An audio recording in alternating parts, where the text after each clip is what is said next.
हाय, कैसे हो आप लोग। मैं उम्मीद करता हूँ कि आप लोग बहुत ही अच्छे होंगे। आज से हम लोग का एक नया मॉड्यूल स्टार्ट होने वाला है। नया मॉड्यूल आज के लेक्चर में हम लोग समझेंगे। आज के लेसन में एडवांस टैक्स का कॉन्सेप्ट, एडवांस टैक्स क्या होता है। और मैं उम्मीद करता हूँ कि जितना भी प्रीवियस लेसन मैं आप लोगों को दिया हूँ उसको आप लोग जरूर देख रहे होंगे, कॉन्सेप्ट समझने का प्रयास कर रहे होंगे। यदि कोई वैसा कॉन्सेप्ट जो आपको समझ में नहीं आया, टेलीग्राम ग्रुप में मैंने आपको बताया है कि टेलीग्राम ग्रुप में जो भी डाउट है, कॉन्सेप्ट क्लियर नहीं, उसके बारे में आप लोग पूछ सकते हो। तो मैं एडवांस टैक्स के बारे में आप लोगों को बता रहा हूँ कि एडवांस टैक्स एक्चुअली में होता क्या है।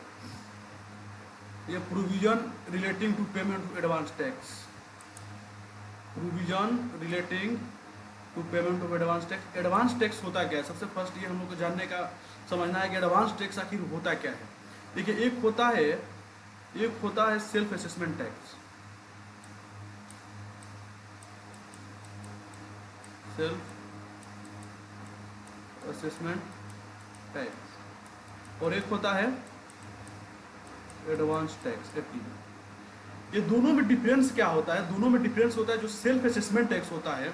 मैंने स्टार्टिंग वाले बेसिक जो कॉन्सेप्ट है इनकम टैक्स, मैंने आपको दो चीज़ बताया हुआ था आपको। एक था हमारा प्रीवियस ईयर, एक था प्रीवियस ईयर और एक था असेसमेंट ईयर।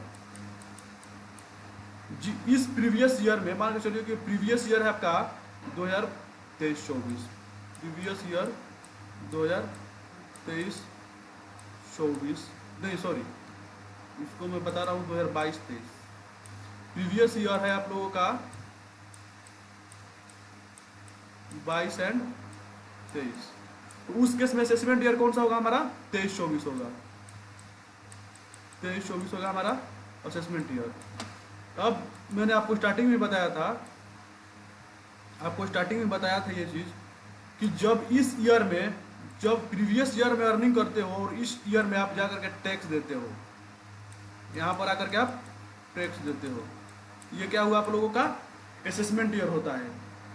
आपने प्रीवियस ईयर 2022-23 में, प्रीवियस ईयर 2022-23 में जो आपने अर्निंग किया उसके ऊपर 2023-24 में टैक्स दिया असेसमेंट ईयर में, इसको बोलते हैं self assessment tax. Self assessment tax या नॉर्मल टैक्स भी इसको बोला जा सकता है। नॉर्मल टैक्स का वैसे तो कहीं डिटेल्स नहीं है, जिक्र नहीं है इनकम टैक्स में, लेकिन मैं बता रहा हूँ नॉर्मल टैक्स या एक तरफ से सेल्फ असेसमेंट टैक्स उसको बोलते हैं। जो हम अर्निंग के नेक्स्ट ईयर में देते हैं उसको बोला जाता है असेसमेंट ईयर में सेल्फ असेसमेंट टैक्स। लेकिन ये जो कॉन्सेप्ट है हमारा एडवांस टैक्स का कॉन्सेप्ट हुआ, इसमें क्या बताया गया है, इसमें इनकम टैक्स में इसको कैसे एक्सप्लेन किया गया है, क्या डिफाइन किया गया कि एडवांस टैक्स होता क्या है। मान कर चलिए कि आपको 2022-23 में, previous year 2022-23, previous year 2022 and 23 में, 2022-23 में 1 मिनट,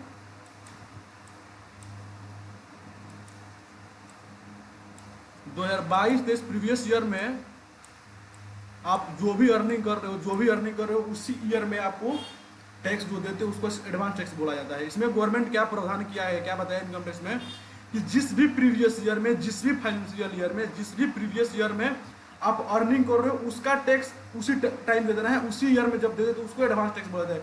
एक तरफ से समझिए कि टीडीएस का ही होता है, टीडीएस भी एक तरफ से एडवांस टैक्स होता है। लेकिन इनका टैक्स में ऐसा नहीं बताया गया कि टीडीएस इज इससे मोन एडवांस टैक्स, ऐसा एक्सप्लेन नहीं किया गया है कहीं भी। तो इसलिए आपको समझना है कि जिस ईयर में, जिस प्रीवियस ईयर में आप अर्निंग कर रहे हो उसी ईयर में जो आप टैक्स देते हो उसको क्या बोलते हैं हम लोग? एडवांस टैक्स बोलते हैं। As per section 208 every person whose estimated tax liability for year is रेस 10,000 और मोर शैल पे his tax in advance in the form of advance tax. In this part you can gain knowledge और various previous। इसमें एक बताया गया estimate tax liability, estimate. अब estimate इसको क्यों बताया गया, एस्टिमेटेड क्यों बताया गया है? मान कर चलिए कि आपने कोई 1/4/2022 को कोई बिजनेस स्टार्ट किया। आपने 1 अप्रैल 2022 को आपने कोई बिजनेस स्टार्ट किया या आपने जॉब पकड़ा, नया जॉब को पकड़ा आपने 1/4/2022 को, प्रीवियस ईयर 22-23 में, और आपसे गवर्नमेंट आया और बोले कि आप क्या करो भाई साहब, आपको मुझको इसी के ऊपर इस ईयर में जितना भी अर्निंग होगा उसका पूरा टैक्स आप आज ही दे दो मुझको। तो क्या आपका खून नहीं खोलेगा? बिल्कुल खून खोलेगा कि कितना मैं अर्निंग करूंगा, कितना नहीं करूंगा बिजनेस से, मुझको तो कुछ मालूम ही नहीं है। तो इसको क्या बताया कि इसीलिए इसको क्या बोला गया है? Estimated tax liability, estimated based पे होता ही है। एस्टिमेटेड का मतलब है एक अनुमान, एक एस्टिमेट आपको मालूम होगा कि 1 लाख होगा, तो इसको हम लोग क्या बोलते हैं, एडवांस टैक्स। जो एस्टिमेटेड बेस पे हम लोग देते हैं, इसको बोला जाता है एडवांस टैक्स। एडवांस टैक्स में एक कॉन्सेप्ट है 10,000। तो जिसका भी टैक्स लाइबिलिटी 10,000 से कम होता है, 10,000 से कम होता है, उनके ऊपर एडवांस टैक्स का कॉन्सेप्ट अलाउ नहीं होता है, वो एडवांस टैक्स देने के लिए एलिजिबल नहीं होते इनकम टैक्स में। जिसका भी टैक्स लाइबिलिटी, मान कर चलिए कि कोई पर्सन है, कोई एसएससी, उसका टैक्स लाइबिलिटी 3,000 होने वाला है, तो उस केस में क्या होगा, आपका टैक्स लाइबिलिटी एडवांस टैक्स देने के लिए आप एलिजिबल नहीं हो, क्योंकि आपका 10,000 से कम है। उस सिचुएशन में shall be has tax in advance the form of advance tax in the part you can gain knowledge. देखिए, एग्जेम्पशन एडवांस टैक्स से 2 लोगों को मिलता है, जिसका यदि टैक्स लाइबिलिटी 10,000 से कम हो। एक तो जो सीनियर सिटीजन है लेकिन उनका इनकम पीजीबीपी से नहीं होना चाहिए।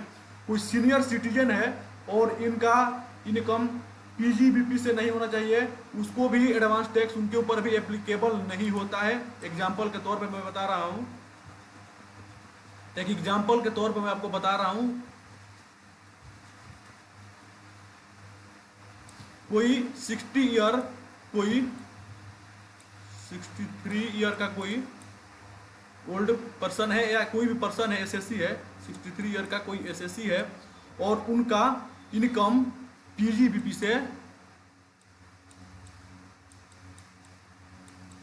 से कितना हो रहा है, उनका नेट इनकम पीजीबीपी से हो रहा है, मानकर चलिए कि 10,000 से ज़्यादा भी हो रहा है, या 50,000 हो रहा है, 50 के हो रहा है, तो उनको एडवांस टैक्स देना होता है, एप्लीकेबल होता है। लेकिन अदर देन होता है, वही उनका income of source, house property हो गया, और उनका नेट इनकम 50,000 भी है, जितना भी होगा, उनको एडवांस टैक्स के लिए एप्लीकेबल नहीं होते, उनको एडवांस टैक्स से एग्जेम्प्टेड किया गया है।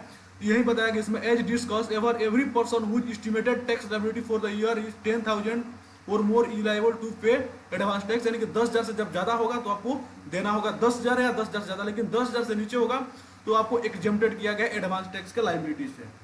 सेकेंड आता है, however a resident senior citizen I an individual of age 60 year और above during the relevant financial year is not having any income from pure PGBP से, उनका इनकम जो हो नहीं होना चाहिए। यदि पीजीबीपी से इनकम होगा तो टैक्स लायबिलिटी में आएंगे, एडवांस टैक्स उनको देना पड़ेगा। यदि पीजीबीपी उनका इनकम सोर्स है, तो ये पीजीबीपी नहीं होगा तो उनके ऊपर एडवांस टैक्स का कॉन्सेप्ट एप्लीकेबल नहीं होता है, उनको एग्जेम्प्ट किया गया एडवांस टैक्स से। एग्जाम्पल दिया हुआ है, इलस्ट्रेशन दिया हुआ है, इसको आप लोग देख लेना। और उसके बाद नेक्स्ट हमारा इसमें कॉन्सेप्ट आता है,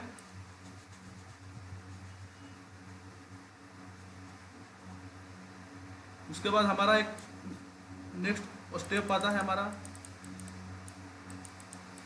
अब आता है कि ड्यू डेट ऑफ पेमेंट कब करना होता है। पेमेंट देखिए कब करना होता है, एडवांस टैक्स का पेमेंट करना कब होता है। इसमें बताया गया है कि जो भी आप देते हो एस्टिमेट बेस्ड पे देते हो, लेकिन इसका कैसे आपको पेमेंट करना होता है। तो पेमेंट जो होता है एडवांस टैक्स का, जैसे कि एक एग्जांपल के तौर पे बता रहा हूँ, आपने 1 अप्रैल को गवर्नमेंट को घोषणा कर दिया, अनाउंस कर दिया आपने गवर्नमेंट से कि मेरा टैक्स लायबिलिटी एस्टिमेटेड बेस पे 1 लाख होगा। 1 लाख क्या हुआ आपका एस्टिमेटेड, आपने बताया कि टैक्स लायबिलिटी आएगा। अब गवर्नमेंट आपको क्या बोल रही है, गवर्नमेंट ने क्या प्रावधान किया इनकम टैक्स में, आपको आज ही 1 लाख पूरा अमाउंट मुझको एडवांस टैक्स के रूप में नहीं देना है, इसको क्वार्टरली देना है। इसको जो 4th क्वार्टरली बनाया गया, फर्स्ट क्वार्टरली होता है अप्रैल मई जून जुलाई अगस्त सितंबर अक्टूबर नवंबर दिसंबर एंड जनवरी फरवरी मार्च। इसमें क्या बताया गया कि आपको जो भी एडवांस टैक्स का आपके ऊपर लायबिलिटी होने वाला है उसको ईएमआई मतलब जो क्या बताते हैं इसको क्वार्टरली देना होता है, मंथली नहीं करके एस्टिमेट ईएमआई बेस्ड पे आपको देना होता है। तो 1 लाख को कैसे देना होगा, इसका ड्यू डेट क्या होता है, अब इसके बारे में मैं आप लोगों को बता रहा हूं नेक्स्ट स्टेप में। देखिए, due date for payment of advance tax. Advance tax is to be paid in different installments. The due dates for payment of different installment of advance tax are follow. कैसे follow होता है, देखिए कौन कौन पहले applicable होता है advance tax payment करने के लिए। All SSC other than the eligible SSC on referred in 44AD। मैंने जो पीजीबीपी में आपको बताया था प्रिजेम्प्टिव टैक्सेशन 44AD एक बिजनेस ओनर के लिए होता है, 44AD जो होता है प्रोफेशनल के लिए था। उनको छोड़ करके जो कॉर्पोरेट टैक्सेशन वाले होते हैं कॉर्पोरेट टैक्सेशन वाले हो गए, कंपनी वाले, फॉर्म वाले, यानी कि ऑल एसएससी किनको जो 4480 को फॉलो करते हैं या 4480 को करते हैं उनको छोड़ करके जो ऑडिट वाले होते हैं, भले वो इंडिविजुअल ही क्यों ऑडिट हो गया, या जो कॉर्पोरेट टैक्सेशन वाले होते हैं उनके ऊपर एप्लीकेबल होता है वो कैसे टैक्स को पेमेंट करना होता है। इसका इंस्टॉलमेंट डेट क्या होता है, फर्स्ट क्वार्टरली का होता है 15 जून तक आपको करना होगा। सेकेंड क्वार्टरली का डेट होता है 15 सितंबर होता है। थर्ड क्वार्टरली का जो टाइम होता है 15 दिसंबर होता है। एंड फोर्थ का 15 मार्च होता है। कहने का मतलब है कि आपने गवर्नमेंट से बोला कि 1 लाख क्या होगा मेरा एस्टिमेट में बता रहा हूँ कि मेरा टैक्स लायबिलिटी होगा, तो 50% फर्स्ट जो आपका 50% होगा, 1 लाख का 50% कितना होगा आपका 15,000 आपको क्या करना है 15 जून तक आपको पेमेंट कर देना है। उसके बाद नेक्स्ट जो फिर आएगा, नेक्स्ट हमारा इंस्टॉलमेंट ड्यू डेट कौन सा आएगा, आपको 15 सितंबर आएगा। 15 सितंबर तक आपको 55% करना है, 45%, तो 45% कितना होगा 45,000 होगा, 45,000 होगा। लेकिन आप गवर्नमेंट से ये बोलोगे गवर्नमेंट जी मैंने फर्स्ट इंस्टॉलमेंट में आपको 15,000 क्या पेड कर चुका है, फर्स्ट इंस्टॉलमेंट में तो 15,000 मैंने पे कर चुका है, तो उसको क्या करना है कि 45,000 में फर्स्ट वाला जो 15,000 है उसको लेस करना है। तो सेकेंड वाला में आपको 30K यानी कि 30,000 क्या करना है आपको पेमेंट करना है सेकेंड इंस्टॉलमेंट में। उसके बाद जो थर्ड इंस्टॉलमेंट आएगा उसमें 75% यानी कि 75,000 करना है। 75,000 तो आपको करना है, लेकिन आप बोलोगे गवर्नमेंट जी मैंने 2 इंस्टॉलमेंट तो कर चुका है आपका 1 लाख में, 1 लाख टैक्स लायबिलिटी था, फर्स्ट वाला मैंने इंस्टॉलमेंट पे कर चुका है, सेकंड वाला भी पेड कर चुका है, तो थर्ड में 75,000 आपको क्यों, उसमें गवर्नमेंट ने क्या बोला इसमें आपको 45,000 लेस करना है। 45,000 क्योंकि आप ऑलरेडी पेड कर चुके हो, इसमें आपको मतलब कि 30,000 45 यानी कि आपको 30,000 इसमें करना है, आपको इसमें भी 30,000 करना होगा। और उसके बाद जो फोर्थ होगा 100% इसमें करना होगा, तो 1 लाख होगा। तो 1 लाख में आप कितना कर चुके हो 100K में आप कितना कर चुके हो 30 30 60 50, इसमें 25 के आपको पेमेंट करना होगा। देखिए बहुत सारे लोगों का क्वेश्चन ये आता है कि सर जी मैंने तो अपना एडवांस टैक्स पे किया ही नहीं है टाइम से, तो इसमें घबराने की बात नहीं, कोई आपको फांसी वगैरह नहीं होने वाला है। उस केस में क्या होगा आपको इंटरेस्ट देना होगा, जो भी आप जितना भी ड्यू डेट को एक क्रॉस किया है आपने, जितना भी ड्यू डेट को अपने गैप हुआ है ड्यू डेट में और आपके पेमेंट डेट में, उस केस में आपको क्या करना होगा कि जो भी इंटरेस्ट होगा उस इंटरेस्ट को आपको पेड कर देना है।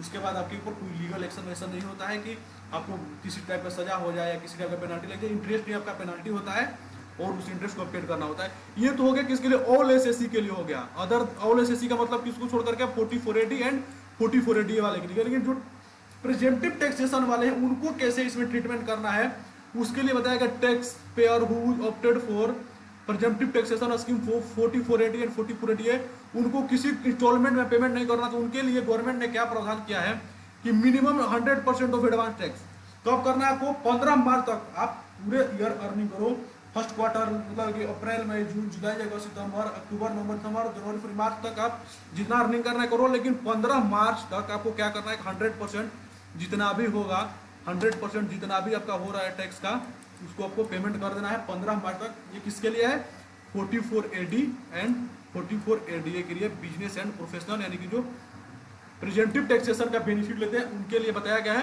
कि फर्स्ट क्वार्टरली में आपको कुछ नहीं करना है, सेकेंड क्वार्टरली में आपको कुछ नहीं करना है, थर्ड क्वार्टरली में भी कुछ नहीं करना है, लेकिन जो फोर्थ क्वार्टरली होगा यानी कि 15 मार्च तक आपको 100% इसमें पेमेंट करना होता है। इसको बोलते हैं हम एडवांस टैक्स का ड्यू डेट एंड कैसे इसको पेड करना होता है। लेकिन इसमें एक नोट में दिया हुआ है any tax paid till 31 March will be treated as advance tax. अब ये क्या हुआ 15 आप बोलोगे सर आप तो 15 मार्च बता रहे हो, अब 31 मार्च की इसमें क्या है, तो मैंने स्टार्टिंग में बोला था कि जिस प्रीवियस ईयर में आप अर्निंग कर रहे हो उस ईयर में आप टैक्स देते हो उस एडवांस टैक्स होता है।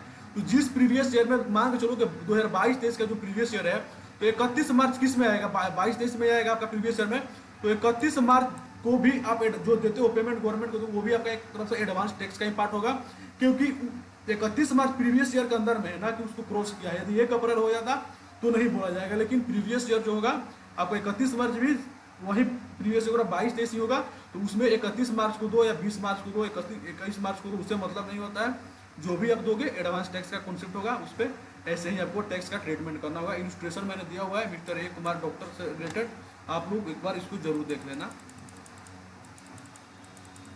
उसके बाद इसमें कोई वैसा टॉपिक नहीं है, इसमें एक mode of payment of advance tax, mode of payment of advance tax इसमें क्या है, as per rule 125 of the income tax rule 1962 है, corporate tax payer as company shall be tax through the electronic payment. जो जो corporate tax pair होते हैं उनको जो अपना एडवांस टैक्स का पेमेंट करने का मोड होता है कौन सा होता है, इंटरनेट बैंकिंग ओनली। पहले क्या था, पहले था कि आप चालान से बैंक में जाकर कर देते थे, लेकिन ये जो कॉर्पोरेट टैक्स या ऑडिट वाले जो लोग होते हैं, ऑडिट जिनका इनकम टैक्स ऑडिट होता है, उनके लिए इंटरनेट बैंकिंग से ही उनको टैक्स पेमेंट करना होता है, न कि चालान से। तो उसी को बताया गया tax payer example shall tax through the electronics pay mode the internet banking facility of the authorised bank. Tax payer other than a company who required get the accounts audited shall pay tax through rate electronic payment mode using internet banking facility. तो मतलब कि यदि audited वाले case है आपके पास, यदि audit कराया आप इनकम टैक्स का, तो उस केस में भी आपको क्या करना है, यूजिंग इंटरनेट बैंकिंग से करना है। थर्ड आता है any other tax payer, any other tax payer can pay tax either bye electronic mode by physical. यदि 4480 एंड 4480 को आप फॉलो करते हैं तो उस केस में फिजिकल मोड या डिपॉजिट चालान रिसीविंग बैंक या इलेक्ट्रॉनिक मोड यानी कि नेट बैंकिंग से भी आप कर सकते हो। यदि अदर देन ऑडिट या कॉर्पोरेट टैक्सेशन के अलावा हो तो आप कर सकते हो। Advance of tax can be paid the tax payer either on his own account in pursuance of the order of assessing officer. देखिए एक इसमें क्या payment of advance tax assessing officer का कॉन्सेप्ट क्या है, इसमें the tax liable to pay advance is required to estimated currently income है tax to the current income estimated to the rate. इसमें पता ही गया कि जो भी आपको होता है आपको अपने अकाउंट से करना होता है, ना कि दूसरे को अकाउंट से करना। वैसे कॉर्पोरेट टैक्सेशन वाले के लिए होता है, तो असेसिंग ऑफिसर ने कोई डिमांड वगैरह कर दिया है तो उस केस में आपको अपने अकाउंट से पेमेंट करना होता है, वही बताया गया पेमेंट ऑफ एडवांस टैक्स में।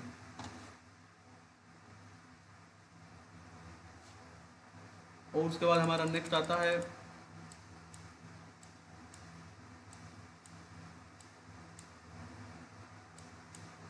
ये इलस्ट्रेशन दिया हुआ है मैंने, उसको आप लोग एक बार देख लेना और उसके बाद आप लोगों को मालूम हो जाएगा कि इसमें कैसे एग्जांपल देकर के बताएगा, आप बिल्कुल आप लोग समझ जाओगे इसको। उसके बाद एमक्यू है, एमसीक्यू मल्टी जो क्वेश्चन होता है उसको मैंने बताया हुआ है इसमें, आप लोग एक बार देख लेना। तो ये था हमारा एडवांस टैक्स से रिलेटेड कॉन्सेप्ट, वही है इसमें, और तो कुछ टॉपिक इम्पोर्टेंट वैसा नहीं है। देखिए इसमें payment of advance tax परस्यूएंस in order, assessing officer कोई ऑर्डर कर देता है, जैसे कि 28 एक फॉर्म होता है, 28A एक फॉर्म होता है, आपने कोई लोअर एडवांस टैक्स पेमेंट किया है, मतलब कुछ कम अमाउंट किया है, लेकिन असेसिंग ऑफिसर जब असेसमेंट किया तो उसको मालूम चला कि आपके ऊपर एडवांस टैक्स इतना होना चाहिए था, आपको उतना देना चाहिए था। तो जब भी उसका पेमेंट करते हो तो फॉर्म 28A आपको ऑनलाइन जाकर के पेमेंट इसको करना होता है एडवांस टैक्स के लिए, तो वही इसमें बताया गया है। तो आप लोग इसको देख लेना, बहुत इंपॉर्टेंट टॉपिक नहीं है क्योंकि बहुत कम केस में आपको 28A का फॉर्म को फिल करना होता है।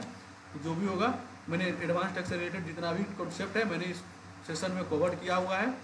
और कल हम लोग इंटरेस्ट के बारे में पढ़ेंगे कि इनकम टैक्स में इंटरेस्ट कितने टाइप के होते हैं, क्या क्या प्रोविजन होते हैं, जिसके बारे में आप लोगों को कल के सेशन में बताऊंगा।